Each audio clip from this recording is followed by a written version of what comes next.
ভাইরা আপনাদের সামনে আজকে আমি মেশিন নিয়ে এসেছি সম্পূর্ণ এসএস এর পালভাইজার মেশিন। আপনারা অনেকে আমাদের কাছে এসএস এর পালভাইজার মেশিন চান।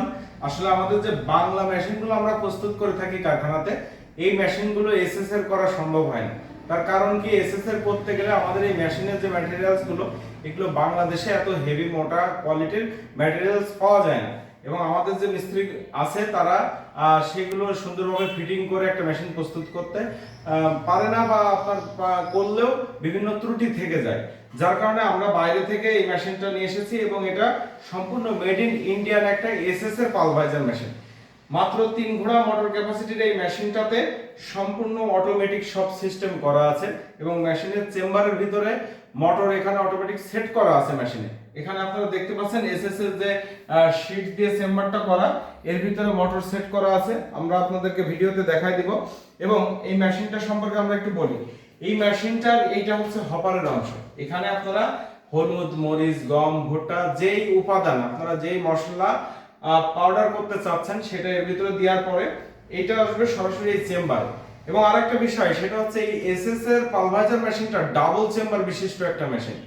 এখানে যে চেম্বারটা আছে, দুইটা চেম্বার। প্রথমে ছোট চেম্বারে আসবে, চেম্বারের পুরোটাই রাউন্ড করা আছে পাটা দিয়ে এবং ভিতরে পাখা সেট করা আছে। আর এই মেশিনটার দ্বিতীয় চেম্বার যেটা, সেটা হচ্ছে বড় চেম্বার। আসেন আপনাদেরকে চেম্বারটা একটু দেখেন। যে পাখাটা আছে এবং যেই ম্যাটেরিয়ালস গুলো আছে সবই এসএস এর। এখানে দেখেন এই যে পাখাটা, মোটর কিন্তু অলরেডি সেট করা মেশিনে, তারপরেও যখন আমরা ঠোকা দিচ্ছি দেখেন কিভাবে ঘুরতেছে, কত স্মুথ, কত ইজিভাবে ঘুরতেছে। তার কারণটা হচ্ছে কি, এই পাখাটার শ্যাফট যে বিয়ারিংয়ে সেট করা, এটা হচ্ছে হাই স্পিড বিয়ারিং দেওয়া। মরিচ এবং হলুদ পাউডার করার জন্যই মূলত এই চেম্বারটা প্রস্তুত করা। এটাতে হাই স্পিড বিয়ারিং ব্যবহার করার কারণে খুব দ্রুত গতিতে ঘোরে এবং এটা আরপিএম অনেক বেশি, যার কারণে ফিনিশিং পাউডার যেটা আসে সেটা খুব সুন্দর আসে। এবং এই যে বাইরের অংশটা দেখতে পাচ্ছেন আপনারা, এখানেও কিছু মশলা দিতে পারেন, আবার চাইলে এটা খুলেও রাখতে পারবেন। এখানে খুলে এই যে পকেটটা আছে, এটা দিয়ে অফ করে রাখা যাবে। এখানে কিছু মশলা দিলে এটাও চেম্বারে যাবে, সেগুলো পাউডার হবে। আর নিচেই যে দেখতে পাচ্ছেন এখানে একটা কাপড় দেওয়া, সুন্দর কাপড়, এটা মেশিনের সাথে আপনারা পেয়ে যাবেন। এবং এটা হচ্ছে স্টিলের একটা ড্রাম, যে মালামালগুলো আপনারা এখানে রিসিভ করবেন, সেটা আবার যদি পুনরায় এর ভিতর দিতে চান বা এখান থেকে বস্তা করতে চান, এইখান থেকে এটা আছে মাল রিসিভ করার জন্য। এবং সারিবদ্ধভাবে এখানে আমরা যে নেটগুলো দিয়ে দিয়েছি, এইগুলো সবই হচ্ছে এসএস এর। আমার হাতে যে নেট ফ্রেমগুলো দেখতে পাচ্ছেন, এটা ফ্রেম এবং জালি, প্রত্যেকটার সাথে ফ্রেম এবং জালি আছে। এইটা সম্পূর্ণ এসএস এর। এসএস এর নেট, এসএস এর জালি, এসএস এর ফ্রেম। তো যারা আসলে বাজারজাত করতে চান, অনেকে বিএসটিআই লাগে, সেক্ষেত্রে আপনারা এভাবে যদি এসএস এর মেশিন ব্যবহার করেন তাহলে আশা করি কোনো সমস্যা হবে না। এবং যারা খামারে গবাদি পশু লালন পালন করেন, অনেকের 20-50টা গরুর খামার আছে, তারা একটা বাংলা মেশিন নিতে ভয় পায় যে জং আসতে পারে অনেক সময়। বাংলা মেশিন তো সম্পূর্ণ লোহার তৈরি হয়। যদি আপনারা এরকম এসএস এর মেশিন ব্যবহার করেন, যেটার হপার এসএস এর, ডেলিভারি হচ্ছে যেখান দিয়ে সেই চেম্বারটা এসএস এর, এবং ড্রাম যেটাতে মাল রিসিভ করবে সেটা এসএস এর, এবং যে নেট ফ্রেম গুলো আছে সেটাও এসএস এর, তাহলে কিন্তু আপনারা এই মেশিনটা দীর্ঘদিন ব্যবহার করতে পারবেন এবং মেশিনের থেকে যে খাদ্য উপাদান প্রস্তুত করবেন সেটা গবাদি পশুর কোনো ক্ষতি হবে না। তো এই মেশিনটাতে পিছনের অংশটা আপনাদেরকে একটু দেখাই।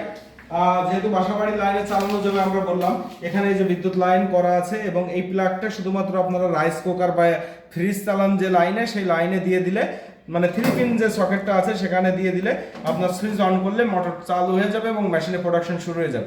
এখানে মোটর দেওয়া আছে, যদি মোটরের চেম্বারটা কখনো খোলার প্রয়োজন হয় তাহলে এই স্ক্রুগুলো খুললে আপনারা এই শীটটা বের করে ফেলতে পারবেন এবং শীট বের হয়ে গেলে ভিতরের চেম্বারে আপনারা কাজ করতে পারবেন। এবং এই মেশিনটাতে মোটরের লোড গ্যারান্টি থাকে। আর এই মেশিনটা কিভাবে চালাবেন, এই ম্যানুয়াল এগুলো দেয়া আছে সবকিছু এখানে। এবং আমরা পরবর্তীতে চেষ্টা করব, এই মেশিনটা আমরা সবেমাত্র নিয়ে এসেছি এবং আমরা এখন বাসার গোডাউনের ভিতরে রেখে ভিডিও করছি। পরবর্তীতে আমরা এই মেশিনটা দিয়ে সুন্দরভাবে চালিয়ে প্রোডাকশন করে আপনাদেরকে দেখাবো। তো দর্শক শ্রোতা, যারা এসএস এর একটা পালভাইজার মেশিন নিতে চান, হেভি কোয়ালিটির এই মেশিন নিতে চাইলে আমাদের সাথে যোগাযোগ করবেন। প্রোডাকশন নিয়ে একটু কথা বলবো। এই মেশিনটা দিয়ে হলুদ, মরিচ, গম, ভুট্টা এগুলো পাউডার করতে পারবেন। হলুদ এবং মরিচের ক্ষেত্রে আমি বলি, হলুদটা আপনারা 60 থেকে 70 কেজি, 80 কেজি পর্যন্ত প্রোডাকশন করতে পারবেন। মরিচের ক্ষেত্রে এই মেশিনটা দিয়ে কম প্রোডাকশন হবে, যেহেতু 3 গুঁড়া মোটর ক্যাপাসিটির একটা মেশিন। এই মেশিন দিয়ে আপনারা মরিচ পাউডার করতে পারবেন 20 থেকে 30 কেজি, সর্বোচ্চ 40 কেজি। সেটাও যদি অতিরিক্ত শুকনো মরিচ হয়, খুব মচমচে মরিচ হলে সেক্ষেত্রে। তবে 20 থেকে 30 কেজি আমরা বলবো, আমরা কম বলবো। যদি প্রোডাকশন বেশি আসে আপনারা সন্তুষ্ট হবেন। আর যদি এই মেশিনটা দিয়ে গম ভুট্টা করেন, গম এবং ভুট্টার ক্ষেত্রে খুব সুন্দর পাউডার হবে, ঘন্টায় 100 কেজি পর্যন্ত পাউডার পাওয়া সম্ভব। তো দর্শক শ্রোতা, মেশিন সম্পর্কে আরো বিস্তারিত জানতে চাইলে আপনারা আমাদের সাথে যোগাযোগ করবেন। এসএসআর পালভাইজার মেশিন, এমএস লোহার পালভাইজার মেশিন এবং আরো অনেক ধরনের মেশিন আমরা প্রস্তুত করে থাকি বা বাইরে থেকে এনে থাকি। আপনারা আমাদের সাথে পরামর্শ করলে এই ধরনের মেশিনগুলো নিতে পারবেন। আর যারা এসএসআর পালভাইজার নিতে চাচ্ছিলেন বা ছোট পরিসরে বাসাবাড়ির লাইনে চালাতে চাচ্ছিলেন এবং 100% হলুদ মরিচ করতে চাচ্ছিলেন, তারা এই মেশিনটা নিয়ে ব্যবহার করে দেখতে পারেন। এবং সরাসরি আপনারা প্রতিষ্ঠানে আসলে আমরা এই মেশিনটা আপনাদেরকে চালু করে প্রোডাকশন করে দেখাবো, তারপরে আপনারা মেশিন নেবেন যদি আপনাদের পছন্দ হয়। তো ধন্যবাদ, ভালো থাকবেন, সুস্থ থাকবেন। আশা করি পরবর্তীতে আমরা সুন্দর করে মাল ভাঙানোর একটা ভিডিও নিয়ে আপনাদের সামনে উপস্থিত হতে পারবো।